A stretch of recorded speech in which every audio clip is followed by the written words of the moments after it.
And now, last but not least, a very talented and wonderful man who wrote, directed, and was the playwright of this play, has a few words to share with you. Gary LeGault.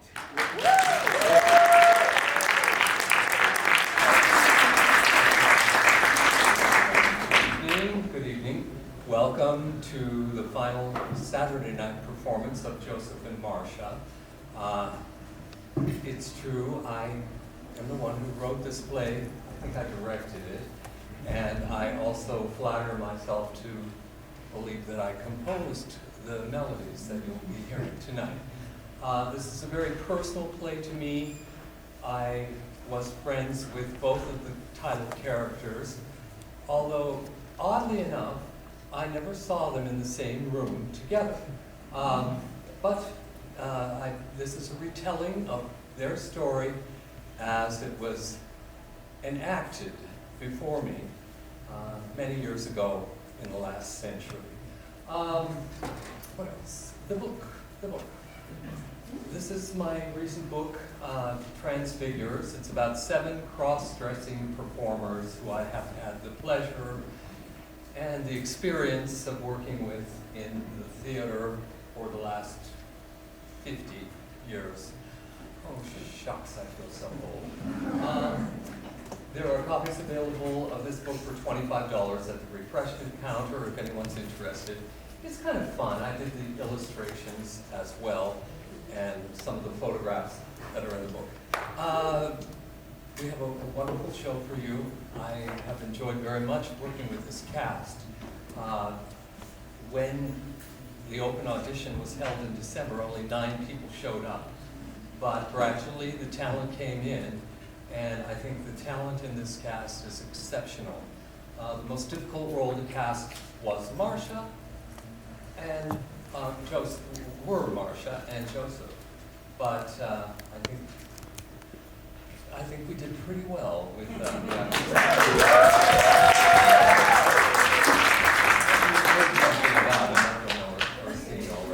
So without any further delay, we're going to begin the overture played by our musical director, Mr. Zachary Kellogg.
is Mr. G.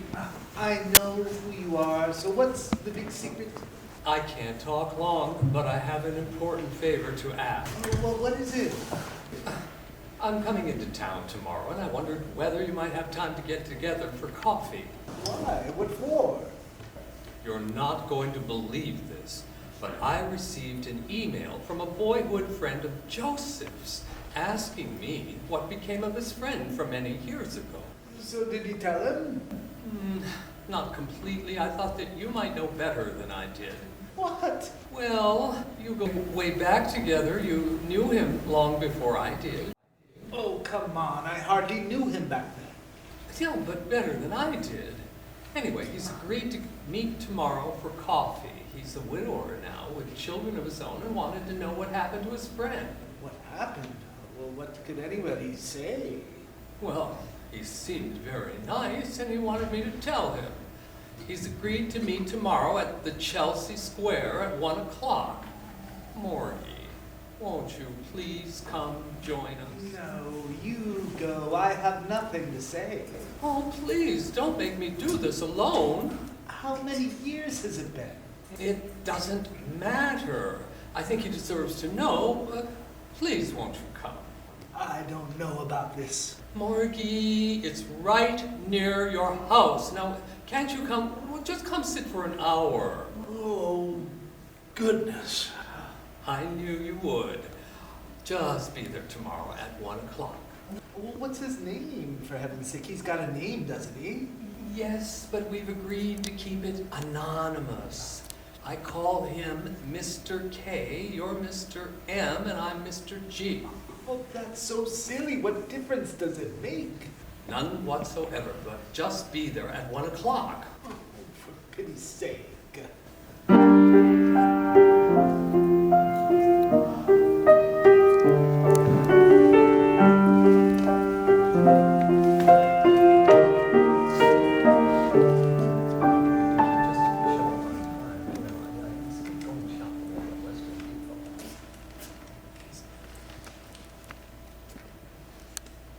Are you Mr. K? Yes, I am. Are you Mr. G? I am. And this is Mr. M. He knew Joseph, so I hope you don't mind, but I brought him along. Not at all. How do you do? Just fine, thank you. Shall we be seated? I ordered you a regular cup of coffee. Is that how you like it? Oh, yes, that's fine. Thank you. Did you have a difficult drive into the city? No, not really. And I found a parking space right down the avenue, so I'm good for 2 hours. 2 hours? Oh, we won't be that long. I can't tell you how delighted I was to hear about your early friendship with Joseph. Tell me, how long did you know him? Well, we were friends in grades 1 through 9 at Holy Name School in Immaculata in Brooklyn before my family left the city.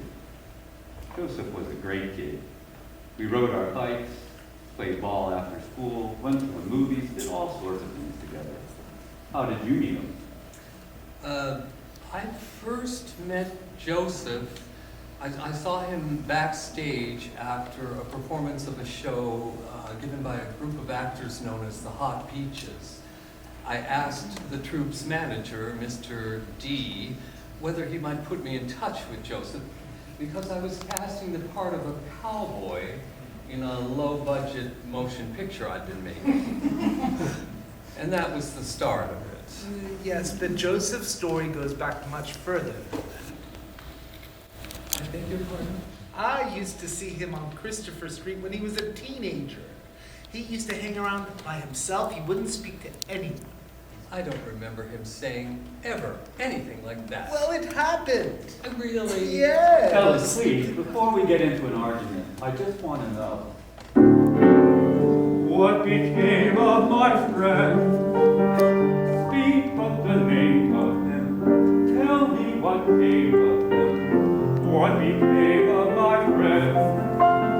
Really, please stay with him. Show me the way of him.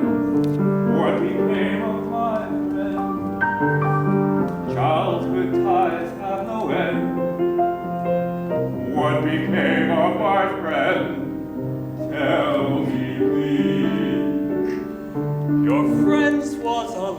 well lived. Friend had a love to give. Your friend found a lover unlike any other. Your friend lived and died. And he never denied who he was. What became of our friend? Childhood cares do not end. Merely by closing our door, there's so much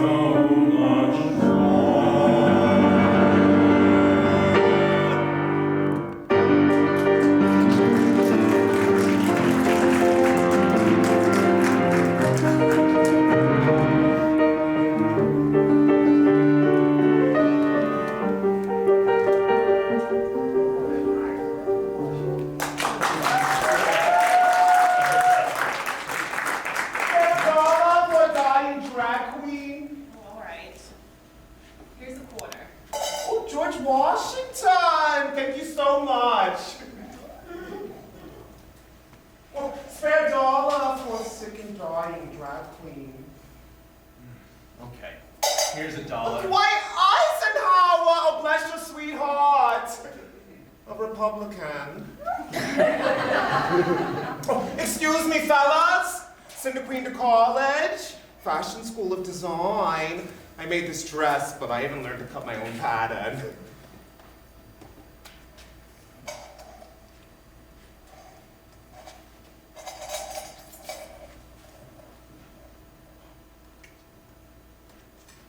You're awfully quiet tonight. How long have you been sitting here? What's the matter? Cat got your tongue? All right, but it's getting late, and if you've nowhere to go. What makes you think I have no place to go? Well, there are better doorsteps than this one. Besides, you're just a kid. I'm 14.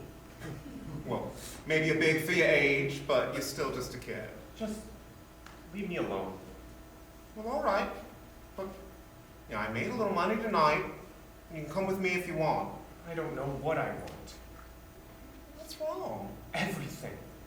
Well, why don't you go home? You must have a home. I can't go there. Well, where is it? It's in Brooklyn. Well, I'm not crossing any rivers tonight. But why don't you just come with me? I'll get us a room at the Allerton. I couldn't do that. Well, you can't stay here. You'll get arrested. Look, why don't you just go home? Family troubles. Oh, I see. You wouldn't understand. I might, but let's not talk about that now. Family troubles will break a young child's heart in two. Family troubles turn into squabbles with little or no help from you. Family troubles will drive a young lad from the nest. Out on the pavement, under a lamppost, away from those who he knows best. Family troubles are something so old that they're new. Each time they happen, one could imagine the reason and the happening is you.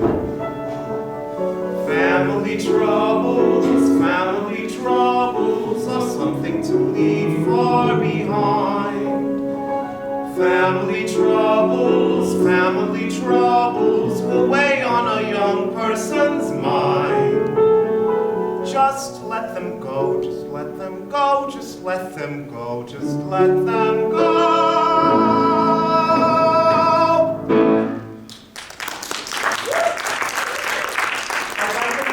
Please. Oh, that's my nephew.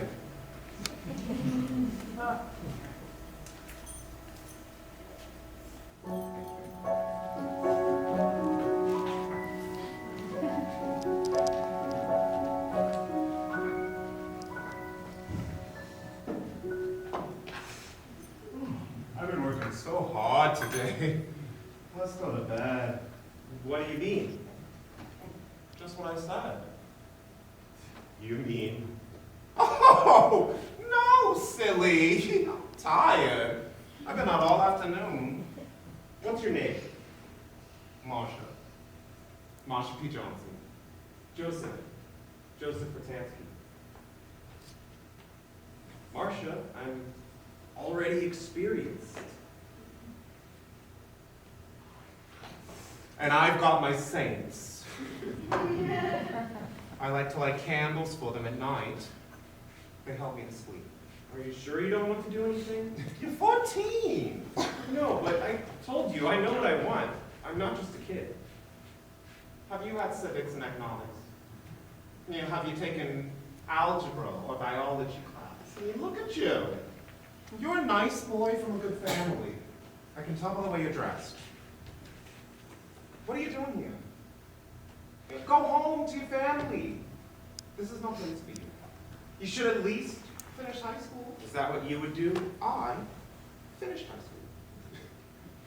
I even served in the Navy before any of this. You were in the Navy? For a little while. Where'd you go to school? In Elizabeth, New Jersey. Now, can we please go to sleep? I'm very tired, aren't you?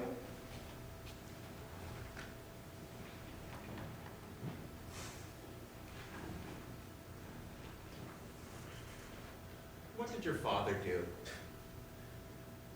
He worked in an auto factory. But I haven't seen him in years. Could be dead for all I know. My mother raised us. It wasn't easy for her. It never is.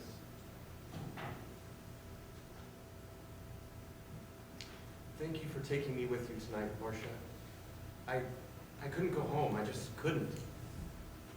If you hadn't been there, I don't know what would have happened. I guess I just needed a friend.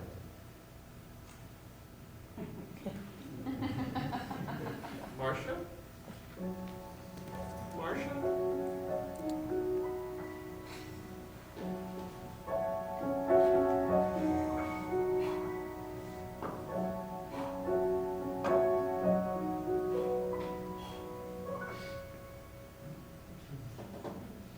I have my saints too. Maybe you're one of them.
We would see Marsha in the village from time to time, but whenever we were out with Jamie Gallagher, she'd stop what she was doing and ask us to come join her for a cup of coffee at the Silver Dollar or have a drink with her at Peter Rabbit's. Peter Rabbit, what sort of a place was that? Peter Rabbit's was a dance bar on West Avenue.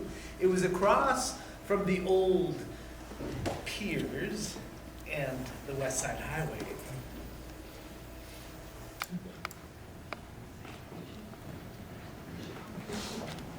So, I spent my last of the afternoon's donations on flowers for my mother. I mean, they weren't gonna go to waste anyway. And for $10, I was able to buy an entire car full.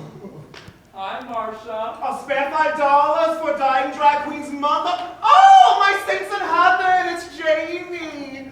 Excuse me, everybody, but I'm on coffee break. Hey, fellas.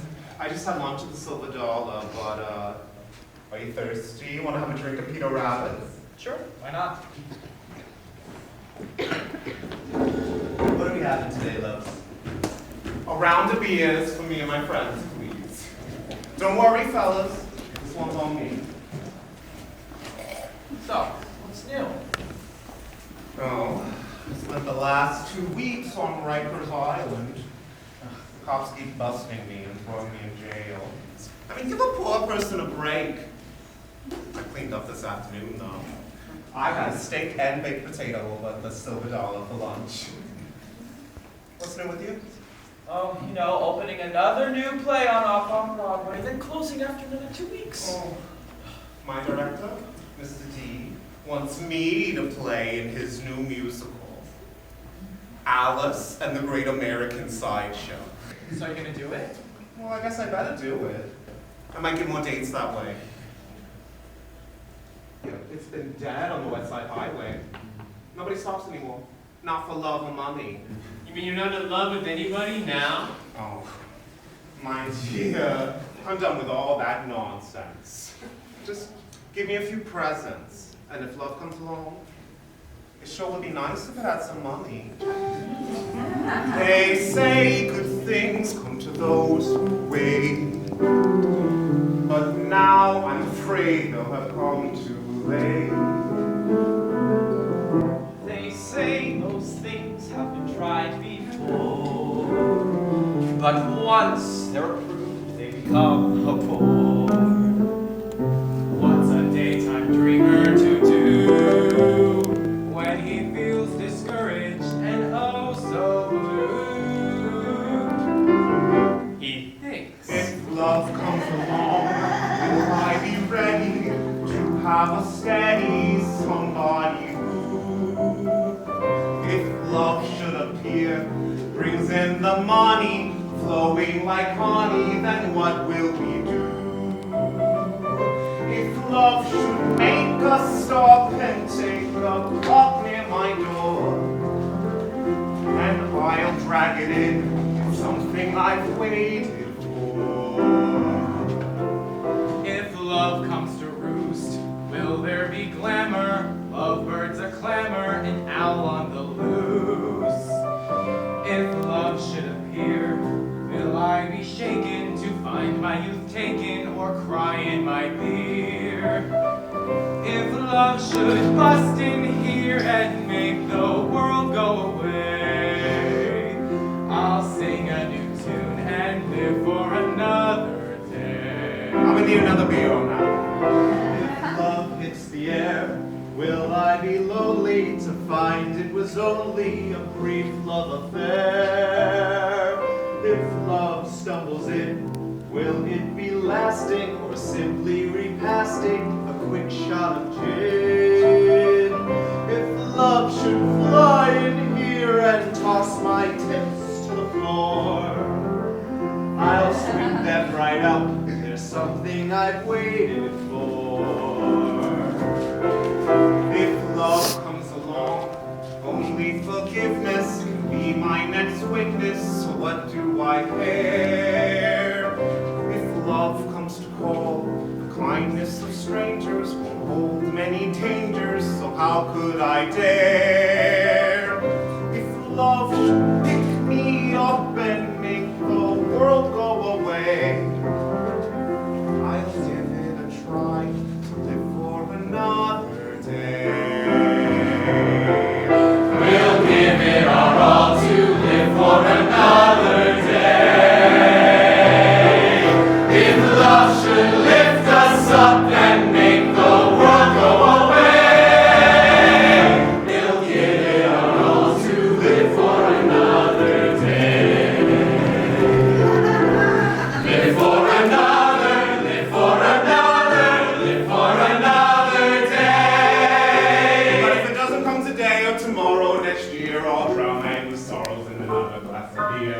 It's all I've been waiting for.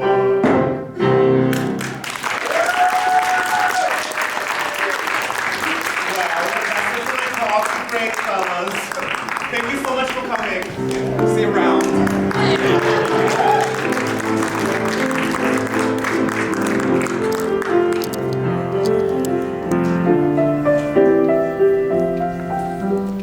We had great fun in those days. Yes, but what about Joseph? Oh, Joseph went back to his parents, but it didn't last, and before too long he was on the streets again. Jeremiah Newton met him one summer afternoon at Reese Park, where he was being flung by his arms and legs through the air by Marsha on a beach blanket, while both of them laughed hysterically. Well, that sounds about right. Joseph was a fun-loving guy. But who is this Newton fellow? He was a friend of James Slattery, who later became known as the Warhol film star Candy Darling. Jeremiah and Joseph seemed to hit it off, and before long, Joseph had run away again and was living with Jeremiah in an apartment on East 5th Street in the Alphabet Jungle. The Alphabet Jungle? Wasn't that a dangerous neighborhood? Oh, I suppose so.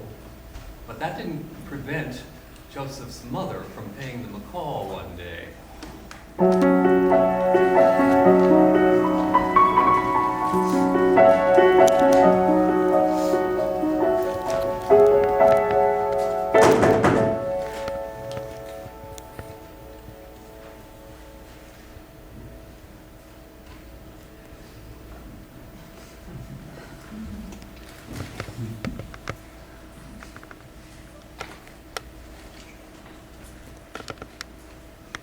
Are you Mr. Newton?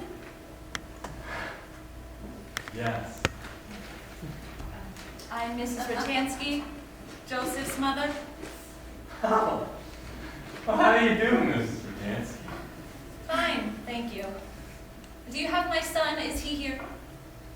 Yeah. He's there. May I see him, please? Oh, well, of course. But he's sleeping right now. Let me wake him up.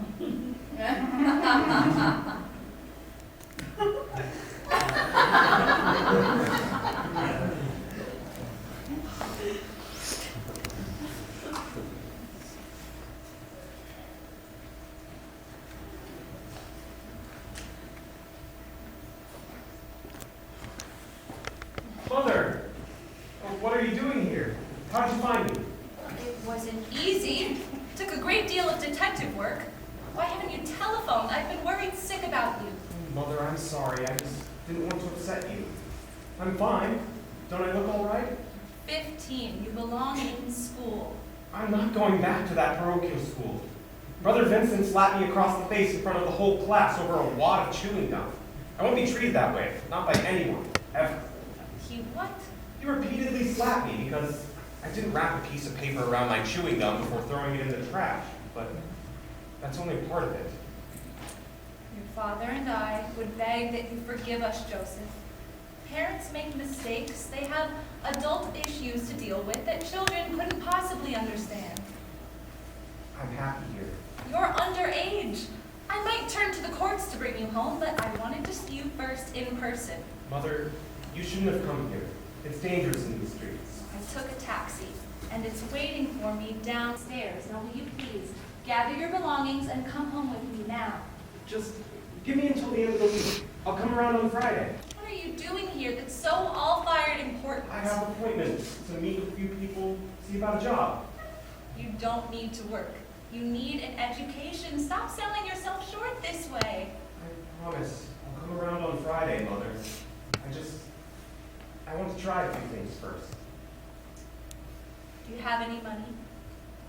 No, I haven't. This is so that you get home safely. I haven't been able to sleep. Jeremiah's been good to me. He loves me, Mother. You are too young to even know what you're saying. But if this is the life you've chosen, I can't very well stand in your way. You're my favorite son. Here, Mother. Let me help you walk downstairs.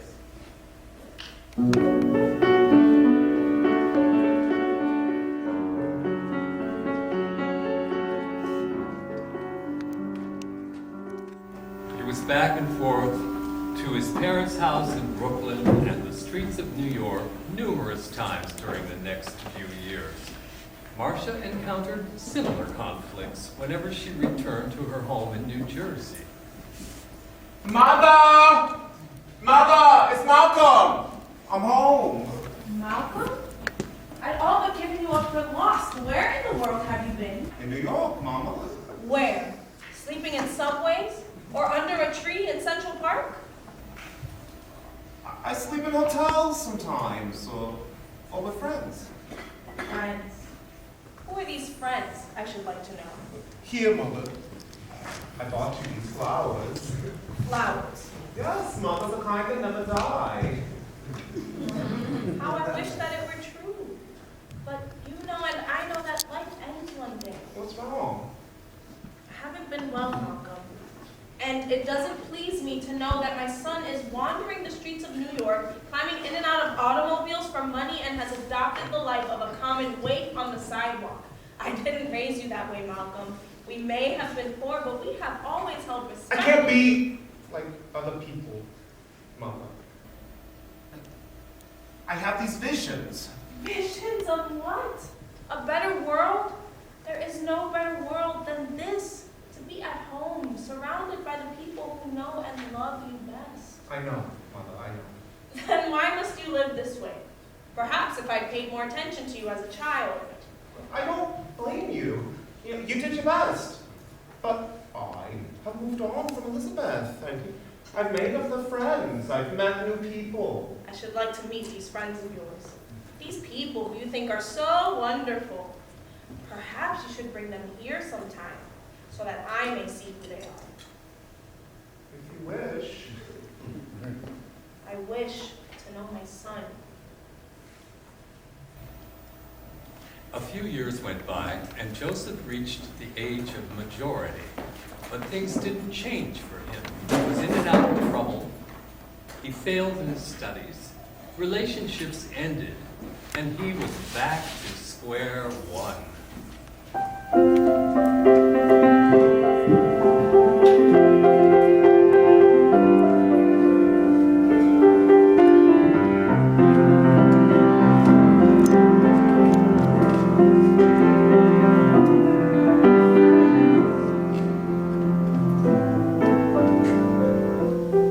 Don't you get tired of singing that? Come on, Joseph. See, I even remember your name. Look at you. You're all grown up now. Just turned 18. Well, where have you been? I don't see you around anymore. I was in jail. In jail? What on earth for? I opened up the window of a house, rather, on Fire Island, and just so I could lie down inside and get some sleep, you know? And the woman that had owned the place, she had me arrested for breaking and entering. Oh, stop. I was locked up for nearly a year. Well, you're old enough to go out dancing now. Why don't you come with me to Peter Rabbit's? Oh, Marsha, they don't want to see me. Oh, come on, Joseph. You can't just sit here by yourself. Look, I made a little money tonight. Let's just go out and have fun. I'm not a kid anymore. Oh, yes, you are. But far beyond your years. Look, Joseph, you've always been a little grown up for your age, but tonight, let's just have fun. Come with me to Peter Rabbit's.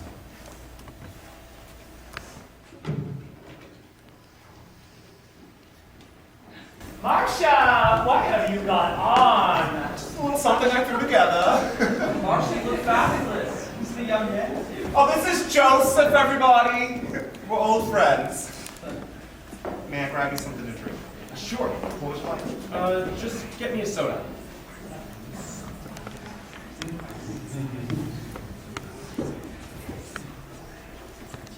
Here. You're not drinking tonight? Oh, no. Not when I have money on me. Listen! It's that new song.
you is this: when I come to be a witness to a job you have planned.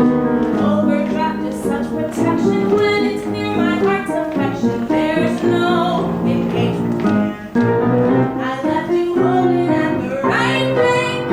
I'll beg you not to count on me again. I left you holding at the bank.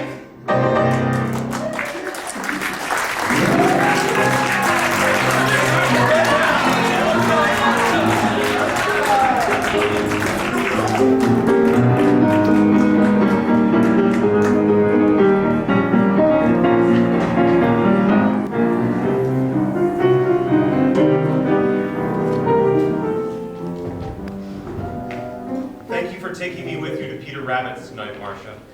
I really did have fun dancing with you there. Well, you have a natural talent. Talent for getting into trouble, I'm afraid. Oh, I don't know. Well, you're safe with me anyway for now. Could I sleep here tonight? I've been out all day and I'm feeling pretty beat. Yes, Joseph. Why do you think I invited you here? You're not just going to slip away at dawn and leave me alone, are you? I do have to get to Jersey in the morning. I have some friends coming over for lunch at my mother's. I can leave you some cash if you need it. Marsha, I don't want your money. Somebody should be working to take care of you. That's a very sweet idea, but it hasn't happened yet, and it probably never will. I'd like to take care of you, Marsha. I love you. We belong together. Joseph. Don't you know that I can never be true to any one person? Yes. All those people out there on the street, seeking an identity, searching for a role that to play in the world. People from broken homes and bad families. Sylvia Rivera and I are trying to find a place for them. They need shelter and training. All I know is that for once, something made me feel special dancing with you at that nightclub tonight. From the moment we hit the floor, you could tell people really enjoyed seeing us together. Yeah, Joseph, you are special. No matter what happens between us, never forget how important you are. Am I special to you, Marsha? Yes, Joseph, you're very special. Then, please, can I just hold you here tonight? Please?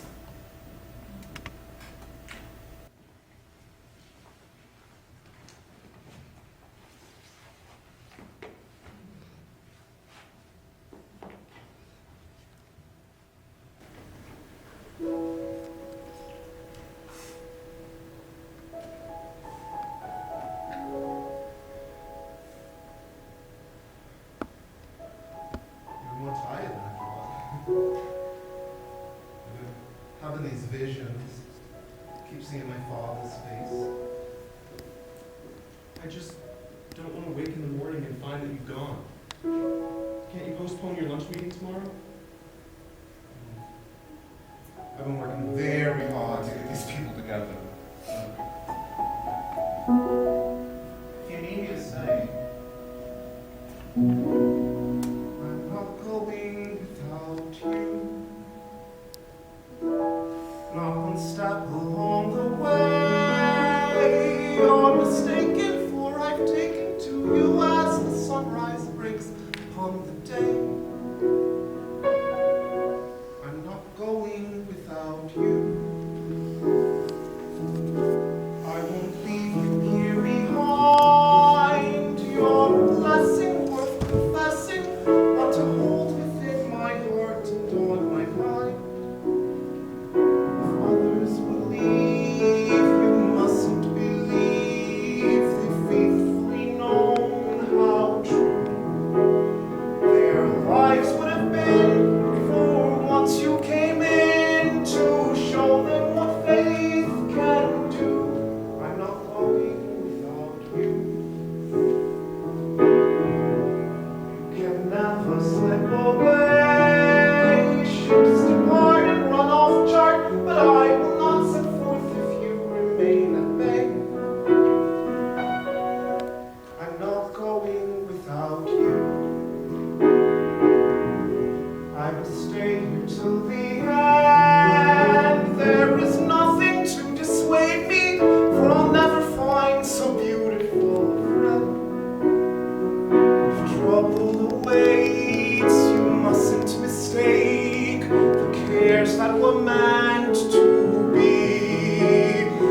A statement to life, despite daily strife, that forbearing hearts can see. I'm not going without you.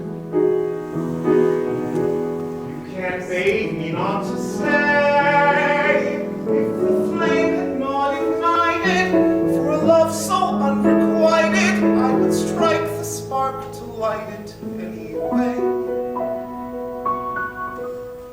I'm not living without you. I will stand and take your part, for a life without a purpose is lightly on the surface, and my heart's content was never meant to start without you, without you.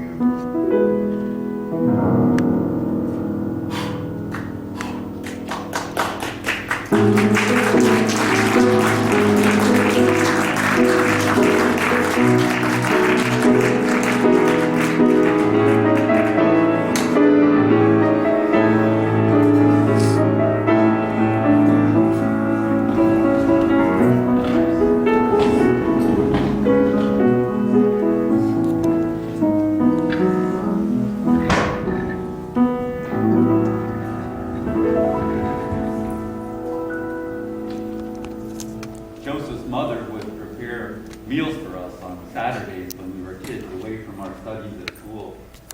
They were wonderful meals of kielbasa and sauerkraut and pierogies. She was so kind and accepting of us, and all of Joseph's friends.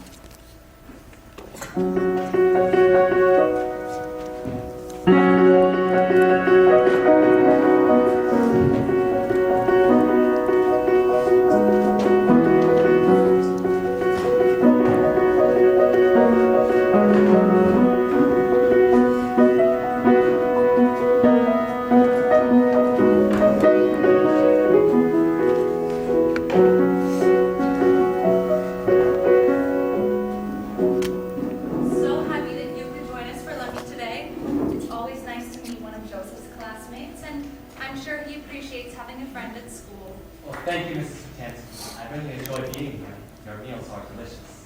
Please come anytime. Joseph, would you pass your friend the salt across the table? I don't think he can reach it by himself. Here. Now, wherever did you acquire a mannerism like that?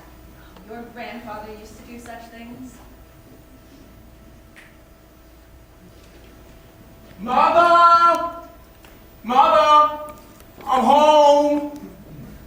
I brought two of my friends, Sylvia Rivera and Wilhelmina Ross. But you're late. I was expecting you over an hour ago. Sorry, Mom. I had some business to take care of in New York. We didn't get started until almost noon. Well, I made sandwiches and some potato salad. Here, let me get that for you.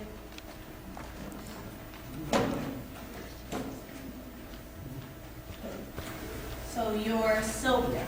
Yes, ma'am. Nice to meet you. And you're Wilhelmina? That's me. Hey, Mother, I brought them here because you wanted to meet my friends. We're trying to open a shelter in New York for homeless people like us. Malcolm, or should I say Marsha? This is hard for me. I don't know what's going on with you anymore, but I don't want to see you get hurt. You don't have to worry about me. I can take care of myself. And where is my son in all of this? You are the offspring of a long line of descendants. Good people, some of them great people, who lived and died and loved this world so that you may be here today. Look deep into your heart, Malcolm. Perhaps you'll hear them speaking to you. And be proud of who you are. Your grandfather was a wonderful man, and his father before him. My mother would speak to me often of your great-grandfather. I wish you could have known him, my mother said to me. So look upward to know what her did she mean. I wish you could have known them when speaking.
Around this time, there was a lot of civil unrest.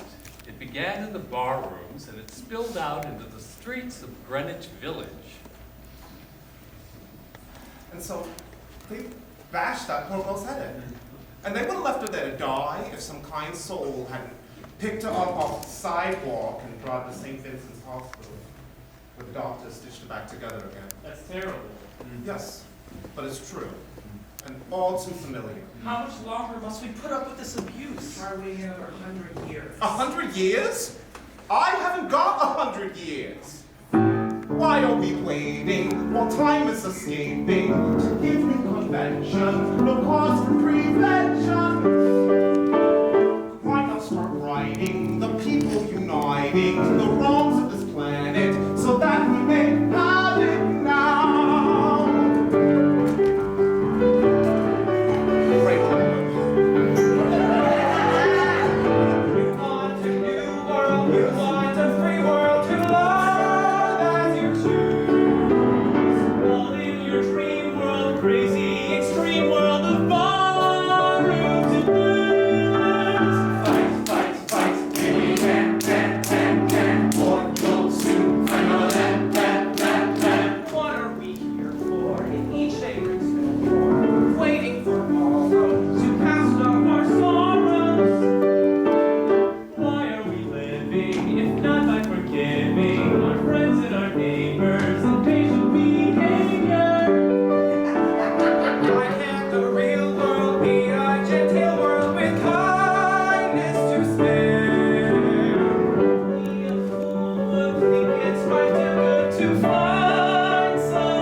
Marsha arrived sometime after midnight, holding anything in her hands that she could throw at the police. Alongside her stood Sylvia Rivera, Sister Tui, Joseph Rutansky, and even Holly Woodlawn. Oh, the riots lasted for days. We barricaded the streets, and people would stop and they'd bring us food and water. Many arrests were made that night, and the rioters soon found themselves in jail facing charges of assault and disorderly conduct.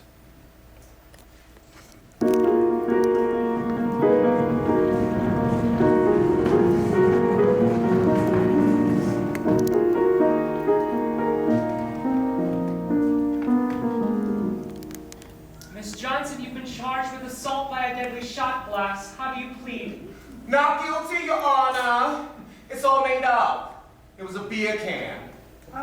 Whatever. 60 days.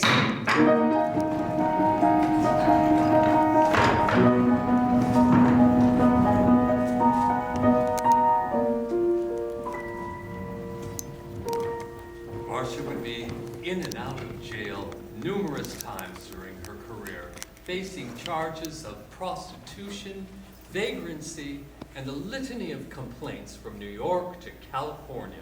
And Joseph? Sometime during this period, Joseph moved in with Richard Carlson on Staten Island. He and Marsha had been unable to find an apartment in Manhattan, and at the suggestion of Jeremiah Newton, Joseph joined Mr. Carlson across the harbor from New York.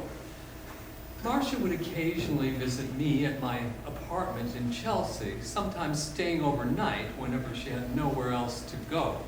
Well, she was at my New Year's party in 1977. My sister Tui was there, Marsha, Jamie Gallagher. Tui was excited about returning to Europe sometime in the new year to join the hot beaches over there.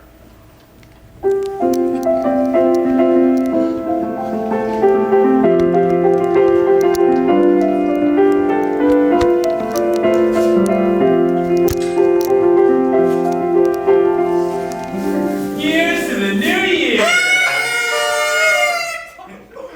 I wish I was going to Europe this year. I've never been anywhere but Hoboken and back.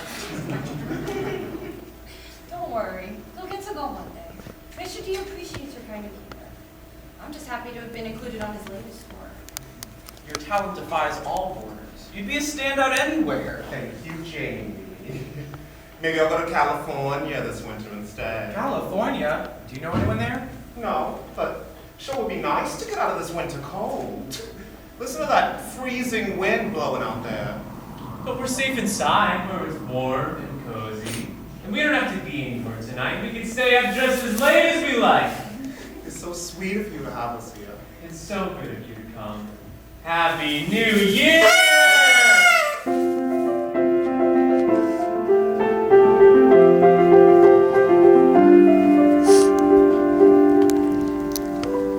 That party lasted till dawn, when everyone departed sometime after 6 o'clock in the morning.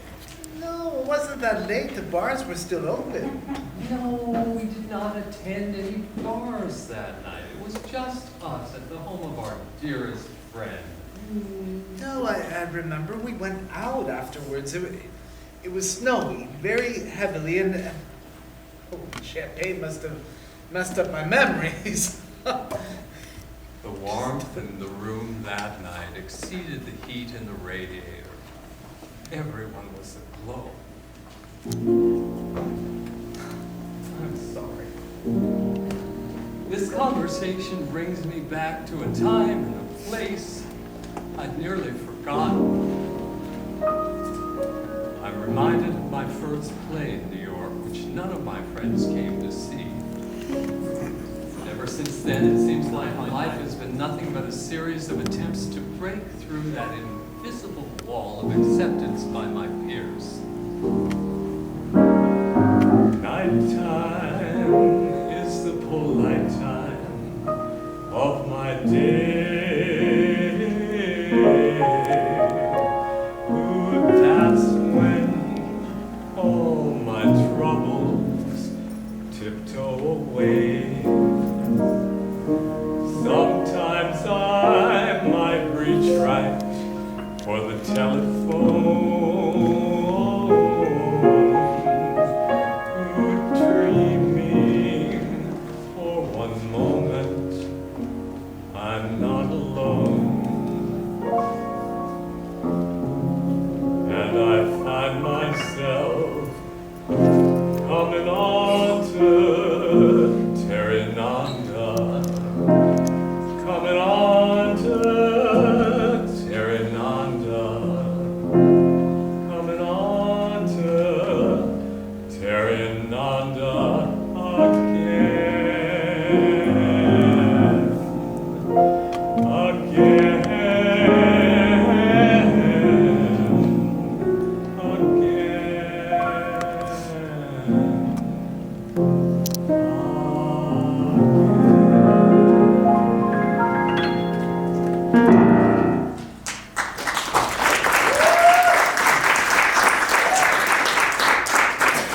Anyway, eventually, Marsha made her way to England. Everywhere they went, she created a big sensation. Years later, Mr. D would confide to me that he chose people to go on tour who could not have gone to Europe otherwise. Marsha arrived at Heathrow Airport with her hair slicked back, wearing a brown tweed suit and carrying a prayer card tucked into her passport, just in case there was any question about her character at the border. It worked. And so did the song.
And an occasional Thanksgiving dinner. But he and Marsha always seemed to miss seeing each other at my house. They'd run into one another in the West Village.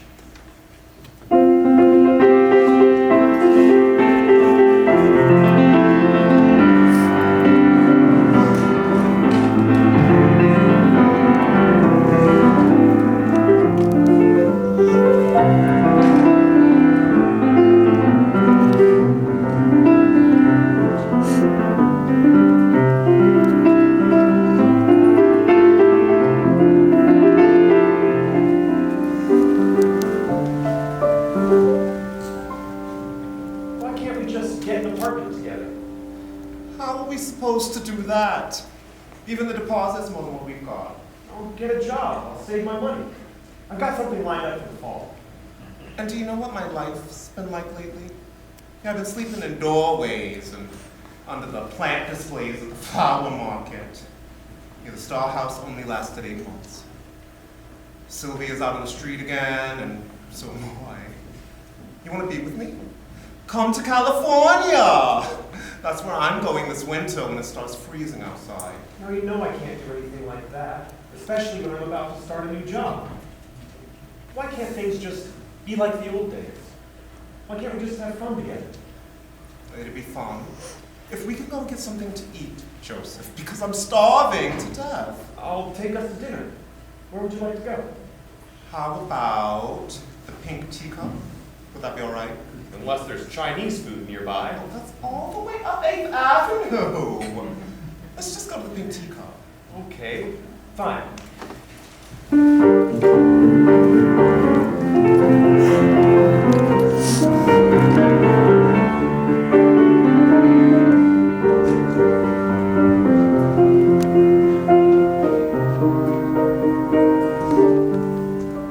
By this time, Marsha had discovered California.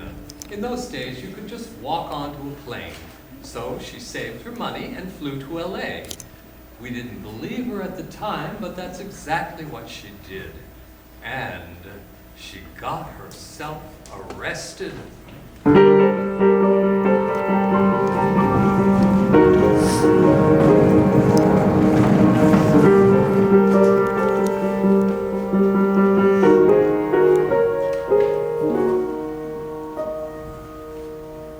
Miss Johnson, you stand accused of soliciting an officer to engage in an act of prostitution.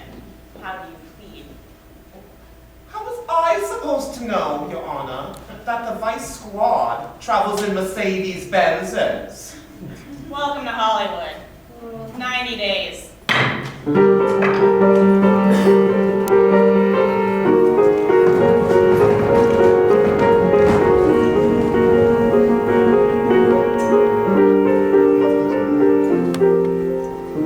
That was just enough time for her to save enough money from her welfare check to return to New York.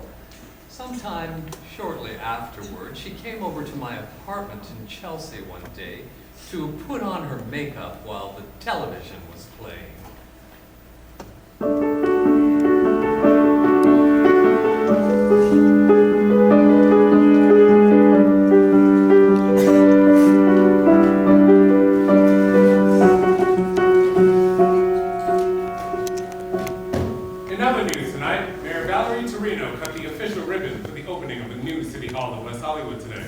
She's the first openly gay mayor in the United States. Did you hear that? They started my own city in LA. Is that where you've been? No wonder we haven't seen you anywhere. Oh, yeah. I was there for the Olympics, watching the whole thing from the county jail. But no, since I've been back, I've been staying with Randy Witter. Do you know that nice man who owns the lamp store down on Hudson Street? Yeah, he's been letting me stay with him at his place, his apartment, in New Jersey. And do you know what Randy said when I told him about West Hollywood? No. What? He said, well, Marsha, you know what I think. It's like I've been saying all these years. There should be way more gay mayors across the country. Even if it means some of them have to come out of their closet. We can do it if we try. Make this world much better. If I have one wish till I die, let us bring it all together. If the road ends, overtake it. Just between friends, we can make it.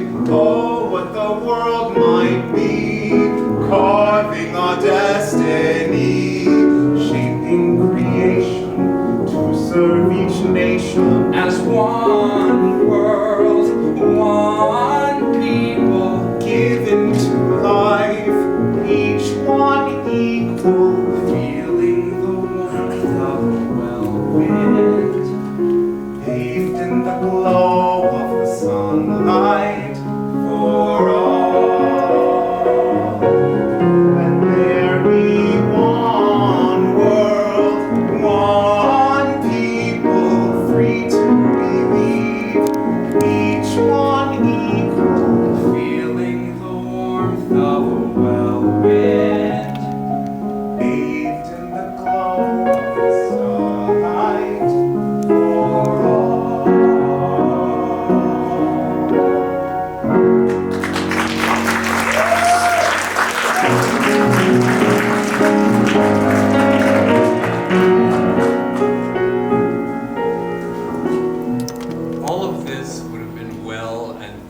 had it not been for one stray bullet from a taxi.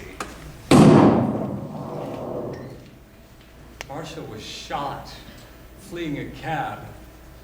The bullet became lodged in her back, prompting her return to Bellevue Hospital. It was the beginning of the end. Joseph left Richard in Staten Island and moved in with Robert Hinson uptown. He got a job on Madison Avenue and continued to study and improve so that he could be as much help to Marsha as possible.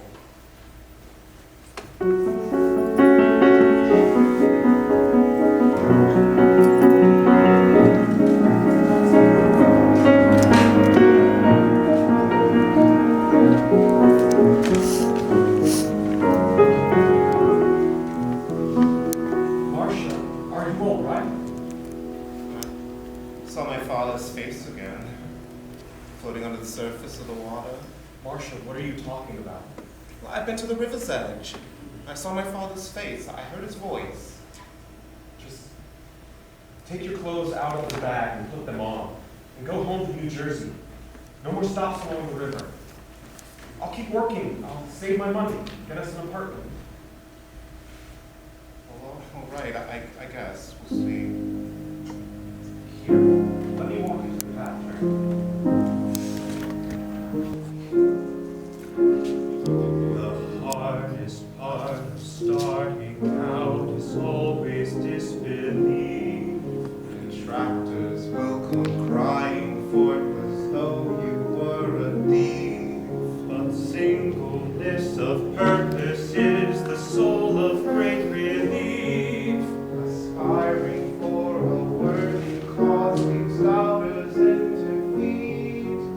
If we had one world, one people given to life, each one equal, feeling the warmth of a well-wind, bathed in the glow of the sunlight for all.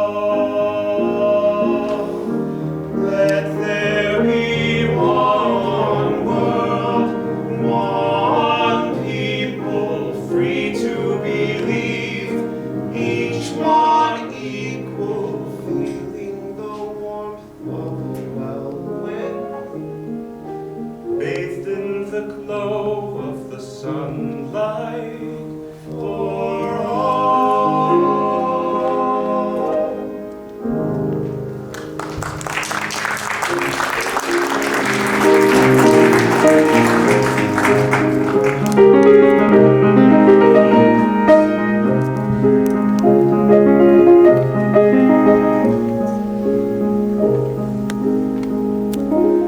She would continue to travel, to attend parades and appear in shows.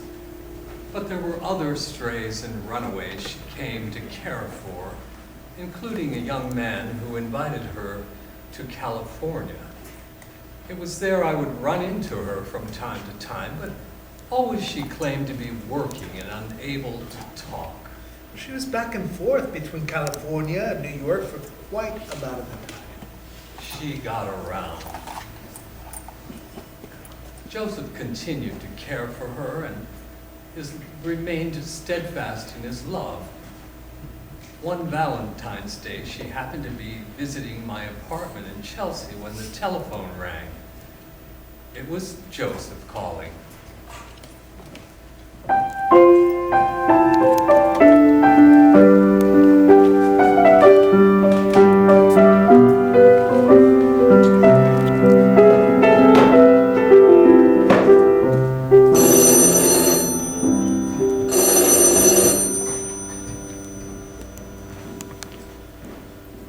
Here, you better talk to him.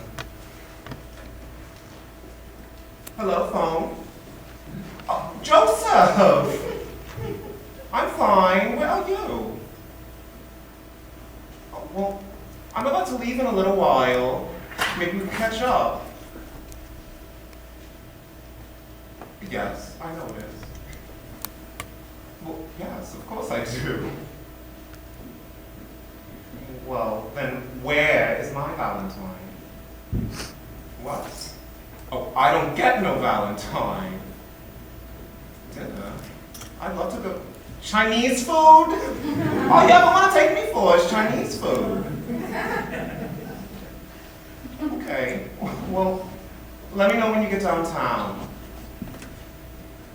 Not tonight. Well, all right. How about Friday? Happy Valentine's Day. Some nerve! He's not even available. I'm going back to California.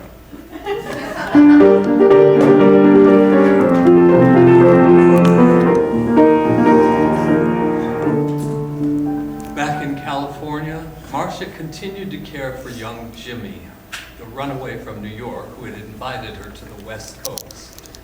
But he contracted the AIDS virus, and his condition only seemed to worsen until eventually he passed away and Marsha returned to New York. Meanwhile, Joseph kept working and saved his money with the goal of moving out of Robert Hinson's Upper East Side apartment into a place for Marsha and himself.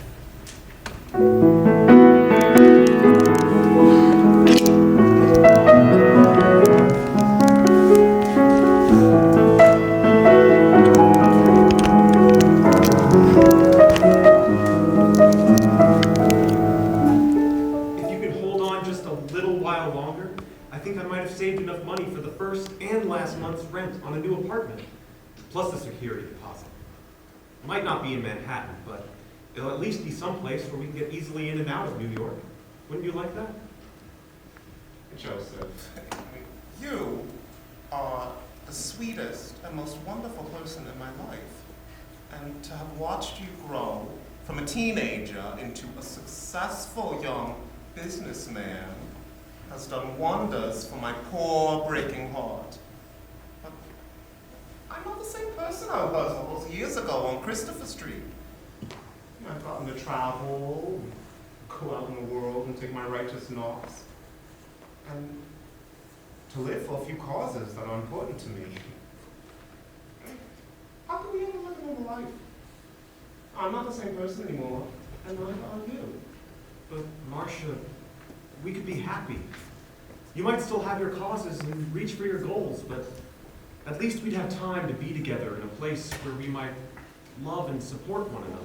If it's just about housing, Randy Wicker has been very kind to me and is providing a loving home for me and his friends in New Jersey. It's not just a matter of housing. What about us?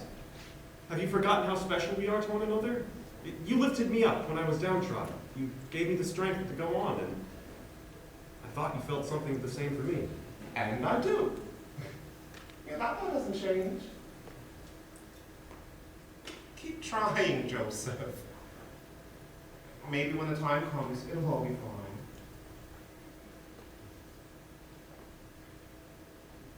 Did you know that I'm in a new play? No. What's that? It's another version of Alice, and I'm playing the Queen of Hearts with the Hot Peaches, but this time, I'm carrying a cross. What? Why? It's a post-holiday show. The audience will like it better that way. Are we finished here for now?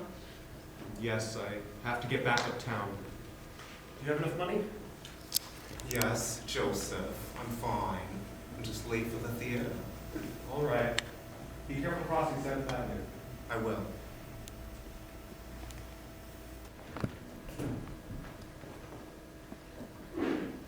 Hey!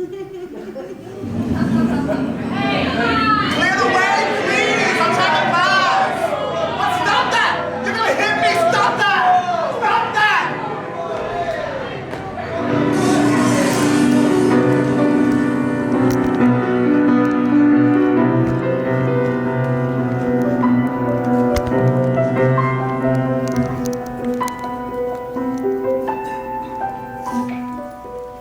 Marsha never made it to the theater. She broke someone's windshield trying to get across the street and wound up in Bellevue Hospital again, this time playing before a team of psychiatrists. That must have been a tough crowd. One that's seen it all. The gravity of her afflictions began to take its toll. Despite maintaining a cheerful attitude, Marsha suffered a series of setbacks and nervous breakdowns. One day she was discovered on her knees praying on Christopher Street down by the river. A police officer came up to her, tapped her on the shoulder, and she punched him, knocking him out cold. Several other officers arrived, and she continued throwing punches until they brought her to jail, where once again Marsha found herself charged with a crime.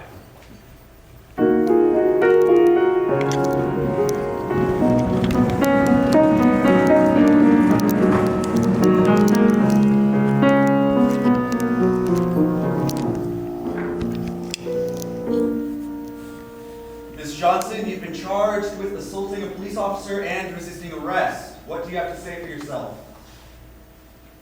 Well, Your Honor, I was crossing the street when God started talking to me. And when God speaks to you, you listen. So, there I was, praying, when suddenly all these shadowy figures, I saw all these shadowy figures around me. So naturally, I reacted. I see. Malcolm Michaels, also known as Marsha P. Johnson. Tell me, what does the P stand for? Pay it no mind.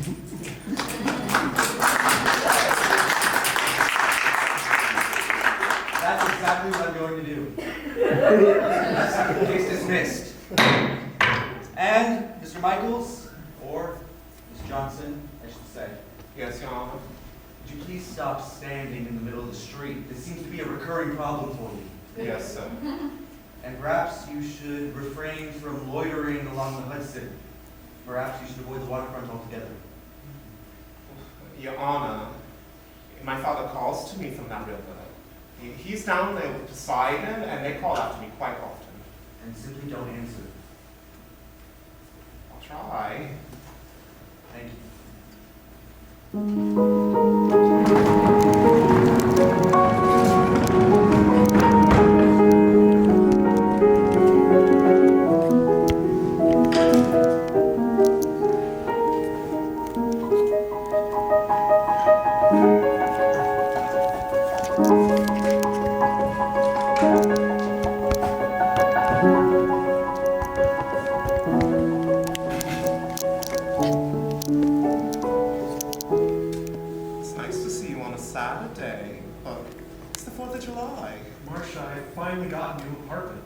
It's in Brooklyn, but it's mine.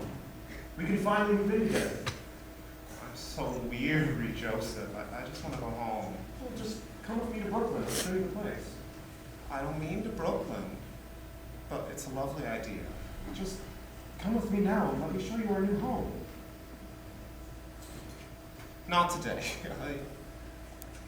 It's Independence Day, and they're having this big celebration and a parade. They want me to be there. Well, just come afterward. Here, I'll give you the address.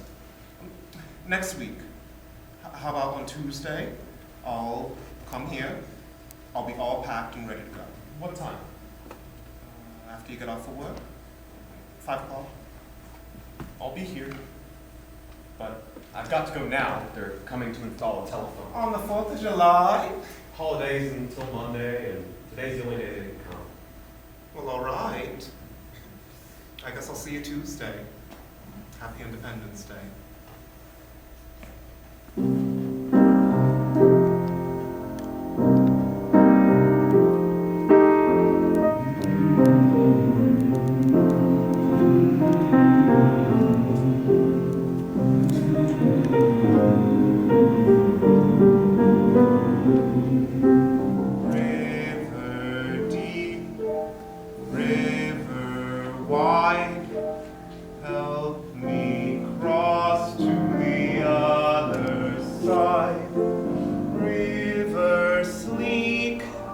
River fast, help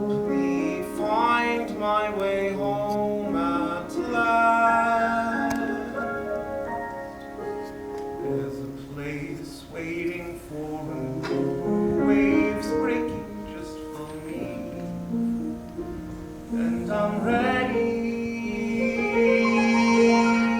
to sail upon that sea.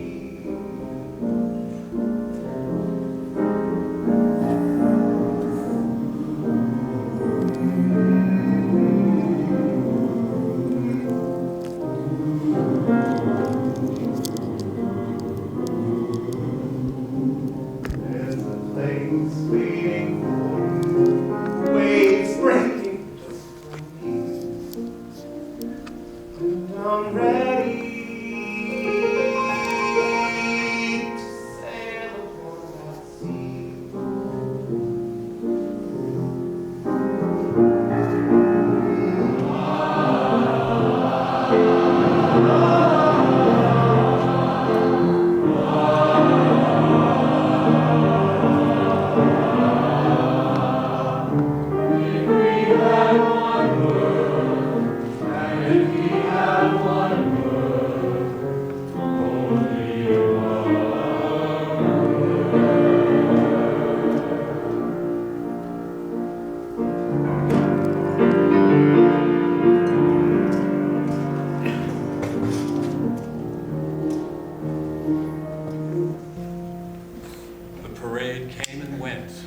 But by evening, Marsha found herself once again along the river's edge. Perhaps she was pursued. Perhaps she heard voices. Perhaps she was completely by herself. But the specter of her father, tied to her image of Poseidon, was forever on her mind.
Try to change it for my fate is sealed. You don't really mean what you're saying. You never could lie to me. Think of the ones you're betraying for ones who would be free. My thoughts aren't concerning those others whose yearning holds little joy for me. I, Marsha P, gave all I can. I, Marsha P, must have a plan to prevent their mistakes in the crusade. Keep them from coming to join the brigade till we're through. Here I found comfort, a chance to amend, even recouple among chosen friends. Time for reflection and being alone. Given good reason to build a new home, I, Marsha P, must be my own judge and defender of all I have known. I, Marsha P, turn from the light, drink in the daytime and sometimes at night, it is true. Smear all the colors, blacken the stars, I will recover out there in the bars. World goes on spinning beneath the thin air. No chance of winning, so what do I care? Why should you? I, Marsha P, camaraderie comforts you here.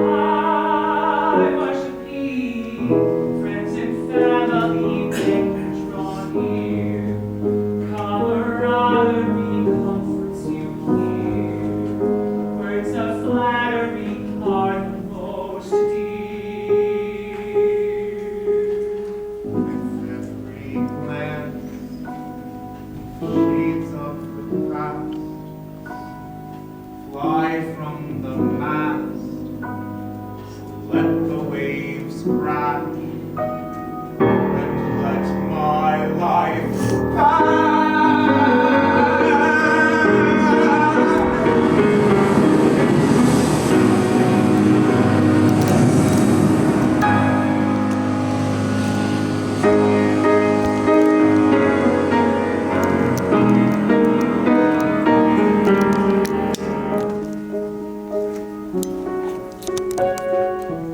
I'm devastated. This story, it breaks my heart.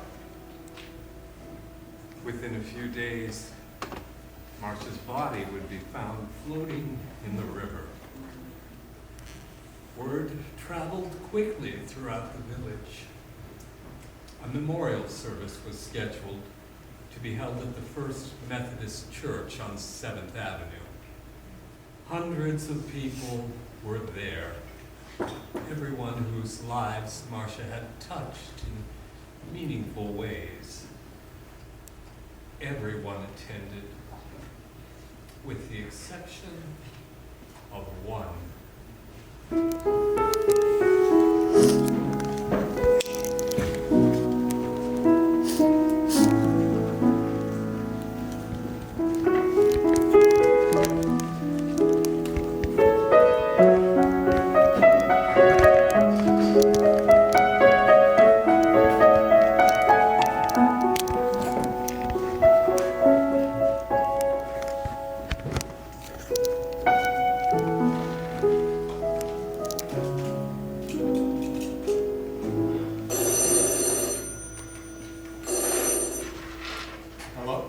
Hello, Joseph.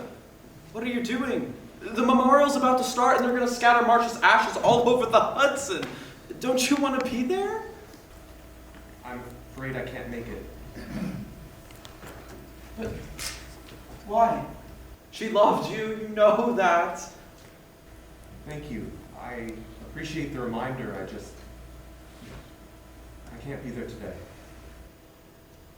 Well, all right. I just thought you wanted to know. That's all.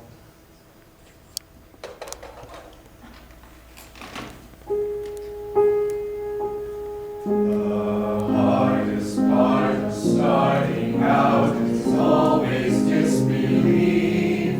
Detractors will come crying forth as though you were a thief. But singleness of purpose is the soul of great relief. Aspiring for a worthy cause, these doubters it defeats. Let there be one world, one people, given to life, each one equal, feeling the warmth of a well wind, making the glow of the sunlight for all. Let there be one world, one people, free to believe, each one equal, feeling the warmth of the well wind, bathed in the glow of the sunlight for all.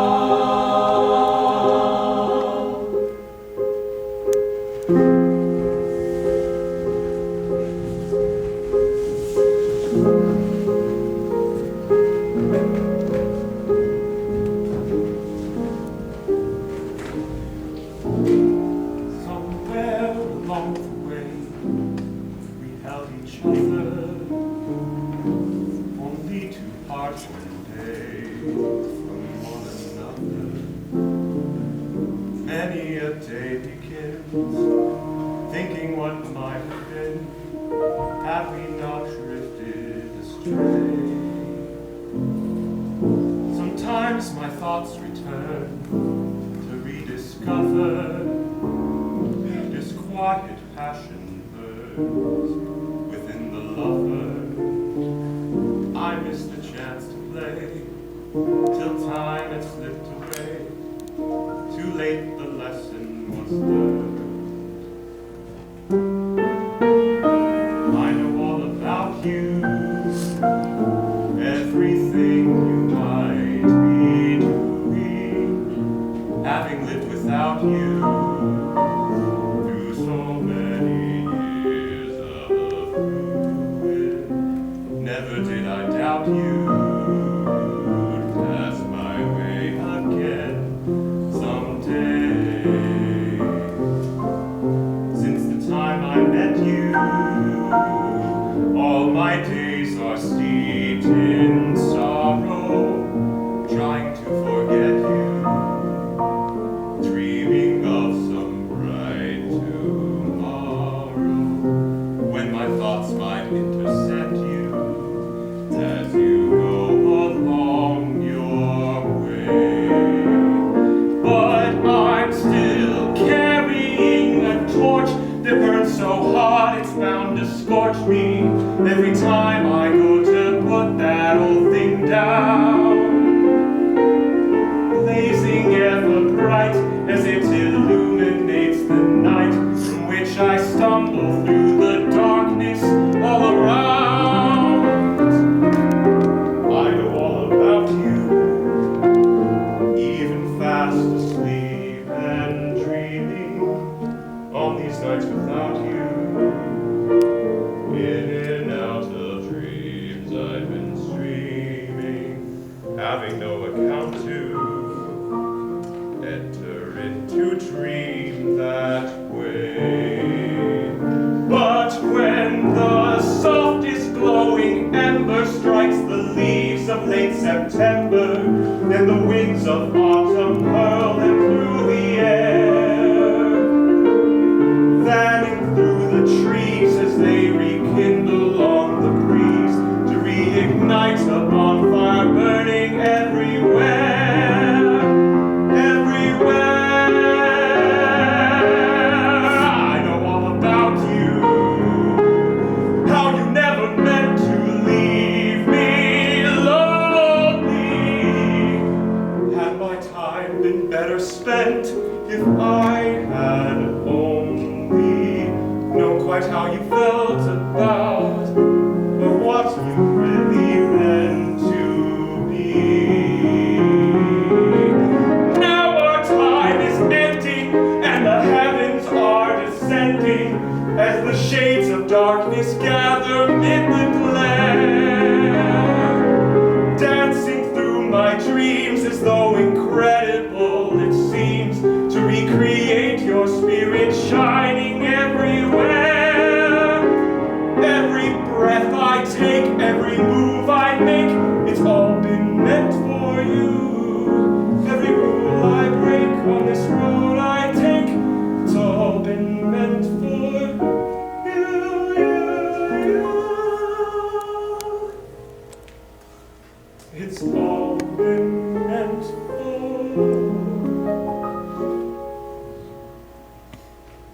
Through the years, over time,